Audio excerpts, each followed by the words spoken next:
हरिश्चंद्र महाराज सत्य का आश्रय लेने वाले चक्रवर्ती सम्राट, सत्यता, दानशीलता, चराचर जगत की सेवा भावना और भगवद स्मृति, इसकी कसौटी के लिए महामहिम ब्रह्म ऋषि विश्वामित्र जी आए। उनका एक बहुत सुंदर वन था, एक विशाल वाराह उसको विध्वंस कर रहा था। मायाकृत वाराह को विश्वामित्र जी ने प्रकट किया। जितने सैनिक थे उसके भयवश भाग पड़े। ऐसा विशाल वाराह, कोई अस्त्र शस्त्र उसके काम नहीं कर रहा था। जाके सूचना दी। चक्रवर्ती सम्राट थे, बलशाली भी थे, और का चिंता की बात नहीं। घोड़े पर सवार हुए वहां पहुंचे तो कोई वाराह नहीं। भगवान के महान महिम स्वरूप को जानने वाले विश्वामित्र जी, जिनके चरण भगवान दाबे हैं, चरण चापे हैं विश्वामित्र जी खड़े थे, प्रणाम किया साष्टांग। अहोभाग्य, आज तो भगवान हमारे ऊपर बहुत प्रसन्न हुए। आप जैसे महामहिम ब्रह्म ऋषि के दर्शन हो गए। प्रभु आज्ञा करो, आपकी क्या सेवा करें। घुटनों के बल बैठे हुए, हाथ जोड़े हुए विश्वामित्र जी से, बस राजन, अगर सेवा की बात कहते हो तो घोड़े की लगाम और खजाने की चाबी दे दी। वो हंस पड़े। महाराज केवल 2 चीजें? हाँ, तुम दो तो दिया। फिर 20 भार स्वर्ण दक्षिणा में दीजिए। 20 भार, जितना चाहे। मिथ्यावादी, तेरा क्या रह गया? खजाने की चाबी मतलब मेरा पूरा खजाना।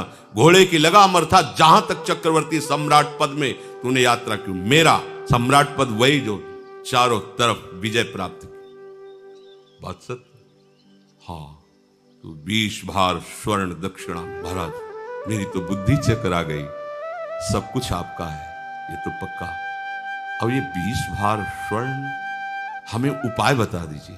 तो इस राज्य से निकलो, तुम्हारे राज्य की सीमा के बाहर है काशी। काशी किसी राजा के शासन में नहीं, भगवान विश्वनाथ जी की नगरी है। जाओ वहां, छोड़ो ये राज्य और बिको, और तीनों के बिकने पर जो स्वर्ण राशि प्राप्त वो दे दो, हम संतुष्ट हो जाएंगे। दक्षिणा देखो, कसौटी।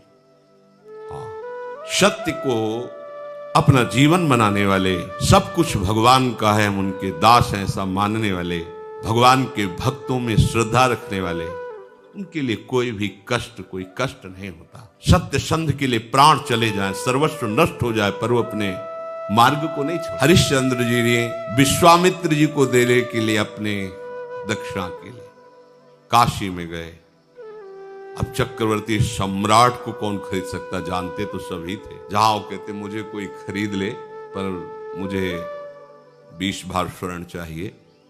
मेरी पत्नी, उनकी शैब्या पत्नी, बड़ा कारुणिक प्रसंग है, जो महलों से बाहर कभी किसी ने देखा नहीं, वो बिकने के लिए अपने पति के साथ। देखो उनका पातिव्रत धर्म, कि आप हारे हो, हम थोड़ी हारे हैं, जाओ तुम्हें जहां जाना है। और पुत्र रोहित कुंवर, तीनों साथ काशी में बिकने के लिए। कौन खरीदेगा?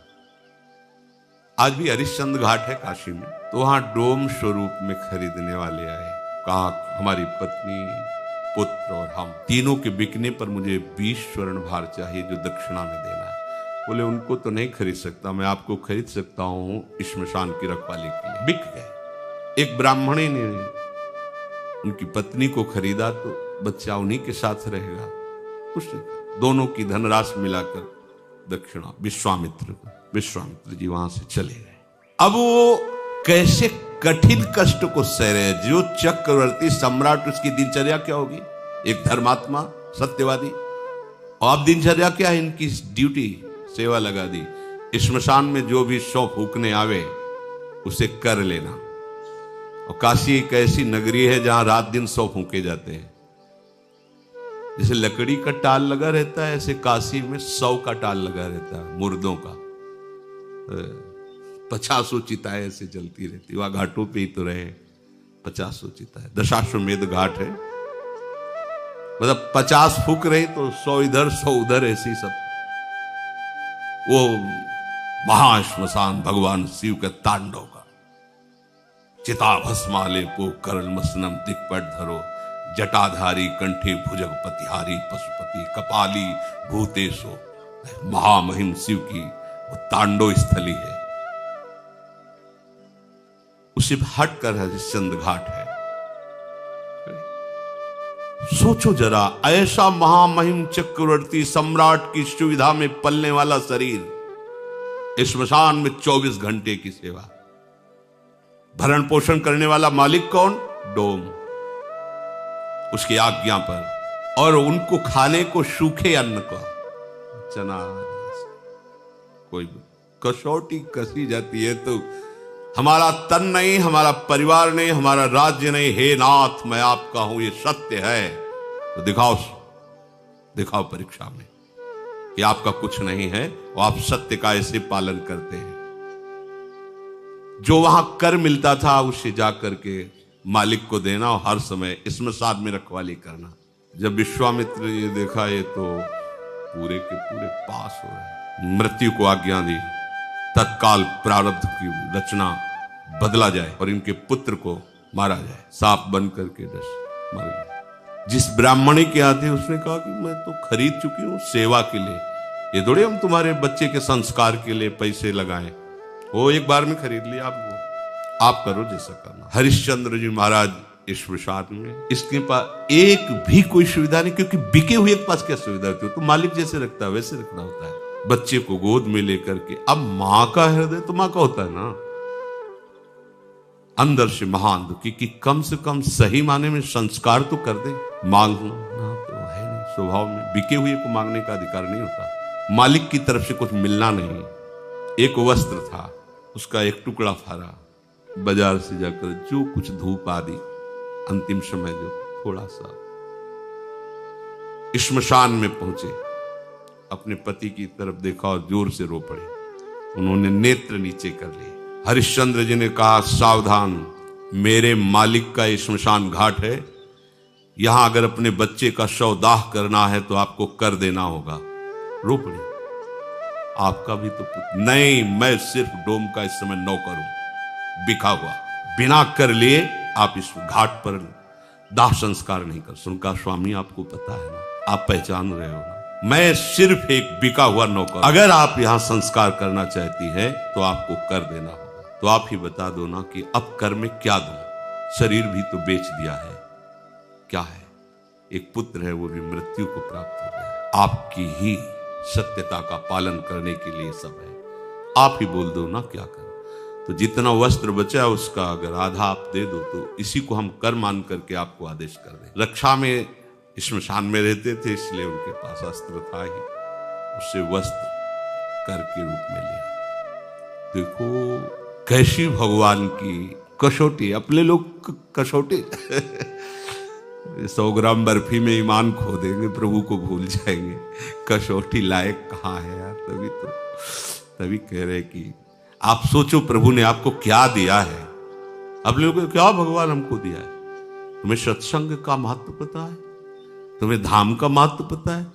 तुम्हें नाम का महत्व पता है?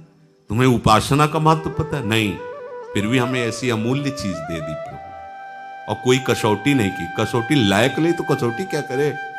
कसौटी तो इन महापुरुषों की होती है। प्रभु सर्वत्र हैं, मैं धोखा नहीं कर सकता, आपको कर देना ही होगा।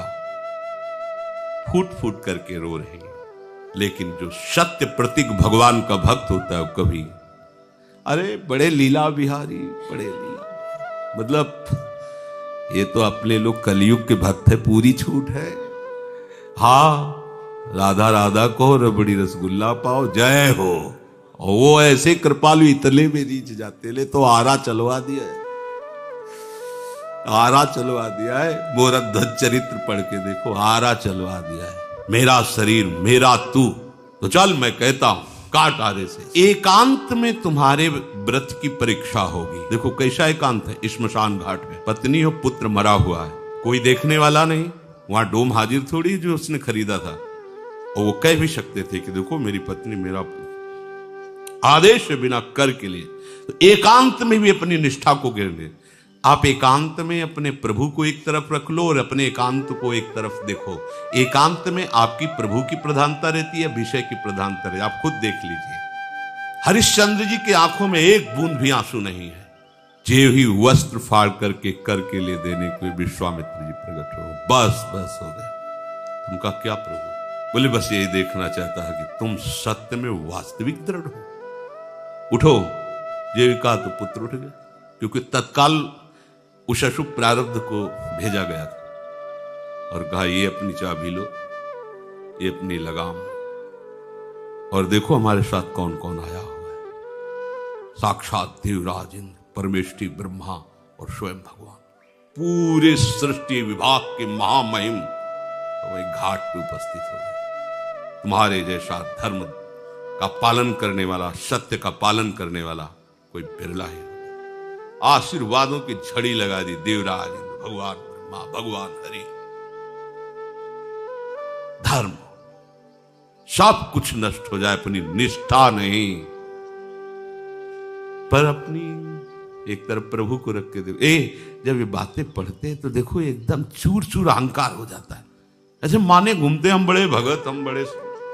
जब ये सब बातें महापुरुषों की पढ़ो तो एकदम ऐसे कि कहां हो, जरा सी बात आती है तो प्रभु इस पक्ष में छोड़ के हम जगत के पक्ष में, आपने बड़ी कृपा कर दी, हमें कपड़ा दे दिया, भोजन दे दिया, पैसा दे दिया, सुविधा दे। इधर भूल गए, इधर मायाकृत रचना में आ गए। आप अंदर से देखो, ये अंदर की बातें, भले बाहर से न कहे। अतएव भगवत मार्ग में चलने वाले की दृष्टि में केवल भगवान ही लाभ होने चाहिए, और सब कुछ ये लाभ नहीं है। यह लाभ शंकर माना, भगवान के भक्तों के संग से भगवत प्रेम में अश्रु बह रहे, ये लाभ, ये महान लाभ है। भोग प्राप्ति में नहीं, भगवत प्राप्ति में लाभ है। ये विष भरी मिठाई है, यहां का प्रणाम नमस्कार, यश कीर्ति, यहां की धन संपत्ति का गर्व। अगर आप इस त्याग के मार्ग पर सुदृढ़ अर्थात मजबूत कदम चलाओगे तो भगवान आपके मिलने के लिए तैयार है। हरिश्चंद्र को वापस राज्य मिला, स्वस्थ, सुशील और ज्ञान संपन्न उसी समय बेटा हो गया। जीवन में बीमार नहीं होगा, सब बिना शास्त्र पढ़े उसके स्फुरित हो गए। देखो, और भगवान ने साक्षात उनको दर्शन दिया। अगर थोड़ा भी ये सब मिलता, राज्य भी वापस कर देते, तो केवल देख, लेकिन उनका यश न गाया जाता, कहीं भी हिले नहीं। बेच दिया अपने आप को, ऐसा कि भाई आपने तो नहीं कहा था कि पूरा राज्य दे दो, ऐसा कैसे फंसा लिया आपने? कुछ नहीं। हाँ, उनका ठीक बात आपने कही, खजाने की चाबी और घोड़े की लगाम, जहां तक सम्राट का राज्य होता है सब कुछ आपका हो गया, अब मैं बिक करके आपको दूंगा। कहीं रोष नहीं कि आपने छल किया। एक तरफ भोग आएगा और दूसरी तरफ भगवान। अब आपकी कसौटी हो रही प्रतिपल, आप भोग को स्वीकार करते हैं या भगवान को? तो हम क्या करते हैं, भोग भगवान को लगा के प्रसाद स्वीकार करते हैं, सीधे भोग नहीं। वो सीधे भोग प्रियालाल को, प्रसाद अपने, प्रसाद हमारा जीवन है। प्रसादे सर्व दुखा नाम हानिरस्य उपजायते, हमारा जीवन ही प्रसाद हो गया। आप भोगों को चाहेंगे या प्रभु को? आप देख लो, तुम्हारी निष्ठा ही सिद्ध कर देगी तुम क्या हो। विषयासक्त हो तो याद कर लो, पग पग पर तुम्हें क्लेश, अशांति, दुख और पाप बढ़ेगा। सुख किसे कहते सोच भी नहीं सकते। ये हम तुम्हें बहुत सावधानी की बात कहते हैं। तुम अपनी संपत्ति को महत्व देते हो या प्रभु को? तुम्हारे साथ क्या जाएगा यहां से? अरे मृत्यु के पूर्व ही सब कुछ नाश हो रहा है, तुम देख रहे हो, फिर मृत्यु आने पर शरीर का ही नाश हो जाएगा, जाएगा क्या? तो सावधान हो करके आप इससे प्रभु को क्यों नहीं प्राप्त कर लेते? इससे अपना भाव हटा लीजिए। हमारी संपत्ति दंपत्ति है, हमारा सुख उनकी सेवा है। कुंज महल की टहल सुख, दंपत्ति संपत्ति पाई है। भगवान की प्रेरणा से, भगवान की आज्ञा से दिव्यास्त्र लेने के लिए अर्जुन जब देवलोक को गए, स्वर्ग को बताया है सत्संग में, तो अर्जुन को अपने आधे सिंहासन पर देवराज इंद्र ने बैठा। एक तो पुत्रवत भाव, दूसरे भगवान के सखा है।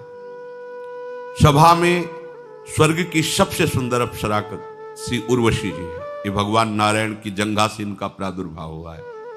इनकी जैसी कोई दूसरी अप्सरा नहीं। वो जब सभा में नृत्य गान के लिए आई तो अजान बाहु अर्जुन, कमल नयन, भगवान के प्रतिरूप है अर्जुन जी। वो देखती रह गई अर्जुन जी को। अर्जुन भी बड़ी एकाग्रता से उर्वशी जी को देख रहे थे। देवराज इंद्र की दृष्टि पड़ी, सभा संपन्न होने के बाद उर्वशी जी को बुलाया और कहा, आप अर्जुन पर आसक्त हैं क्या? तो बोले, कोई भी आसक्त हो सकता है, वो ऐसे शूरवीर है। बोले, जाओ आज उनकी सेवा में उपस्थित हो, हमारा आदेश है। उर्वशी जी जहां से चलती है तो उनके साथ जैसे कोहरा छाया हुआ, ऐसे घना अंधकार रहता है आसपास, कोई दूसरा देख नहीं सकता बादलों का, और सौरभ से सुवासित वो मार्ग अपने आप हो जाता है जहां से उर्वशी जी अर्जुन के महल में पहुंची। अर्जुन ने जे देखा उर्वशी जी आई, आसन से उतर पड़े और घुटने के बल होकर के वो किसी और भाव से आ रहे तो कांप गए। ये क्या, तुम जानते नहीं हो तुम क्या कर रहे हो? अर्जुन का, जानता हूं, मेरी माता कुंती और आप में बिल्कुल मुझे फर्क नजर नहीं आ रहा। माता माद्री और माता कुंती, उसी दृष्टि में आप मेरी हो। बहुत रोष है। उर्वशी जी ने कहा, देवराज इंद्र ने आदेश किया है आपकी सेवा में उपस्थित होने का, आप ऐसा व्यवहार मत कीजिए। अर्जुन जी से कहा। अर्जुन ने कहा, फिर मैं तुम्हें बता देता हूं कि मेरी दृष्टि नहीं परिवर्तित हो सकती। जय बार आप मेरे को प्रेरित करेंगे, तय बार मैं माता के कर संबोधन करूंगा और उसी दृष्टि से देखूंगा। आप देखो, जहां उर्वशी जी का ऐसा कभी प्रसंग आता है तो बड़े बड़े ऋषि मुनि जो तप प्रधान हैं वो मोहित हो गए, लेकिन भगवान का सखा मात्र भाव है, एक मिनट भी विचलित नहीं। तो ऐसे ही एक तरफ भगवान है, एक तरफ माया की रचना है। अब आपकी उसी समय निष्ठा की परीक्षा होगी। आप देखते रहे ना, ये भगवान परीक्षा नहीं लेते, आप समझो भगवान तो बड़े कृपालु हैं, लेकिन वहां तक पहुंचने के लिए अनंत शक्तियां भगवान की हैं, वो योग्य बनाती है हमें, भगवान की योग्य बनाती है। तो जब हम फेल होते तब फिर महापुरुषों की कृपा हमें उठाती, आगे बढ़ाती, पर आपको पास होना पड़ेगा इस बात में। एक तरफ आपके प्रभु हैं और एक तरफ है माया का आकर्षण। उस समय आपको सावधान होना है। आप कुछ भी खा रहे हैं, पी रहे हैं, देख रहे हैं, सुन रहे हैं, बोल रहे हैं, चल रहे हैं, तो भगवत स्मृति है कि नहीं? अगर नहीं है तो आप लुट गए उधर। ये प्रियाजू का है, हम सब प्रियाजू के आश्रय में रहे। कोई से मेरा नहीं कह सकता है, ना आप कह सकते हैं ना मैं कह सकता हूं, ये प्रियाजू का है। ऐसे ही आप अपने घर को प्रभु का मंदिर विराजमान करके प्रभु की सेवा विराज, उसे प्रभु का मानो तो अनिकेता हो जाएगा भगवान को जो प्रिय है। स्थिर मति, अपनी बुद्धि को प्रभु में निश्चल कर लो। प्रभु के जैसा कुछ नहीं है, कोई नहीं है, कहीं नहीं है, तो प्रभु से बढ़कर फिर कोई कैसे हो सकता है? पर हम लोग यहाँ घाटा सह लेते हैं, प्रभु से बढ़कर किसी वस्तु व्यक्ति स्थान को महत्व दे देते हैं तो भजन छूट जाता है। प्रभु कहते हैं जो ऐसा भक्त है वो मुझे बहुत प्रिय है, और वही वास्तविक संसार की सेवा अपने जैसा भाव करके कर सकता है। शेष चर्चा आगे। श्री राधा वल्लभ लाल।